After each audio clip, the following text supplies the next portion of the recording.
Hi there. During this session I'm going to give a brief explanation as to how hydroelectric power stations work and also consider some of the associated issues with their construction. So to begin with, the idea of a hydroelectric power station. What we're trying to do here is convert the potential energy of a large amount of water directly into electricity by passing it through a generator. So to do this, we have, there's normally the construction of a dam. The dam causes a valley to flood up, and that causes a build-up of gravitational energy of the water.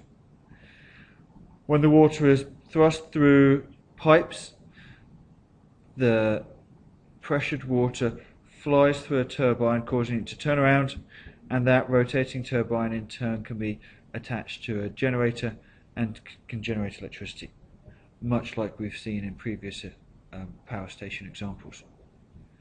So that's the crux of hydroelectricity. Let's think about this in a little bit more detail now, with a typical question. Okay. Find the power developed when water in a stream with a flow of 50 litres per second falls from a height of 15 metres. I'm going to pause for a moment, give you a chance to try and answer this question. Okay. Now, if we think about this question, the trick is to recognize that we're working out power, and power is going to be energy transferred divided by time. We know that the energy being released is transferred is from the gravitational energy, or gravitational potential energy. So it becomes mass of the water times the gravity times the height divided by time. The mass of the water can be calculated by the density times the volume. As it happens in our question, we'll notice that we're getting 50 litres per second, so we're getting the rate of volume change. So that becomes Vt. Therefore, I now have, as long as I recognise what the density of water is, I can put in all my known values. Density of water is 1 kilogram per litre. The litres per second, the rate of flow is 50. My gravitational field strength is 9.8, and I times 15 meters, which is the height of the drop, and gives me a value of 7.4 kilowatts. So that's a typical type of question which you'd have to think about. Now let me consider some other similar or types of hydroelectric power stations. There's one example which is known as pump and store. Now what happens with a pump and store situation is it's not so much something which is going to produce electricity all the time, but it's a great method of using water to store energy. So what happens is when there's a low cost off-peak time of electricity production. So as we mentioned earlier on, or I mentioned beforehand, one of the big problems with power stations is that they just produce electricity, and there's quite a lot of difficulty in reducing the amount of electricity needed when the requirement is low. This is why we have cheap electricity at night. So to tap into this, using this low cost electricity, we can use it to run pumps, and these pumps can pump water up to a reservoir when the electricity is cheap.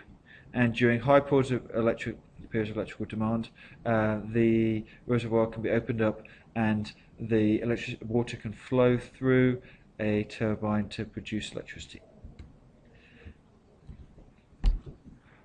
So, hydroelectricity, the advantages and disadvantages. Let's think about the advantages first. It's renewable, there's no acid rain, so the products produced don't have any pollutants. In turn, there's no global warming, there's no carbon dioxide produced. Cheap to run once built, just sits there and keeps on going. Some systems allow the pump and store situation, which is allows surplus electricity to be used and is more energy efficient, so there's a big advantage there. Disadvantages: destroys habitats. What we have is if you have to flood a large valley, there's a destruction of habitats, and also the water flow would be changed to have an impact on the water living creatures as well. There's only a few areas which are suitable. You need to find an area where there's enough water and enough space to be able to create these structures. So generally you need mountains with valleys in and lots of water flow. They're seemingly unsightly, large concrete structures amongst a pristine environment, and they're very expensive to build. Finally, they require a large area. You'll find that the lakes produced by dams often take up a huge area, although simultaneously there are examples of this large water space being used productively for recreational use. Kind of just in addition to basic hydroelectricity, I feel I should also mention tidal energy. Now, tidal energy works, and I'm going to kind of like replace some words as we go along just to, I guess, build up some tension, but tidal energy works similar to hydroelectricity. In this case, obviously, the moon causes the tides. Now, this causes the level of sea to rise and fall, and this movement of the sea can be used to turn turbines directly to generate electricity. What we have here is the tide going in.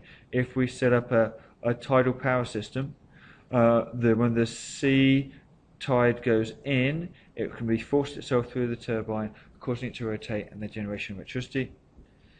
And in turn, as the tide goes out, we can do this in reverse. So tidal is renewable, non-polluting, and it's cheap to run once it's built. However, the problem is that it's really expensive to set up, and there's not that many perfect areas which are suitable for putting in a tidal power system, which is not going to have a huge impact on flora and fauna. And also the energy you get tends to be very, very low power compared to the huge change in height which we can set up with hydroelectric power stations.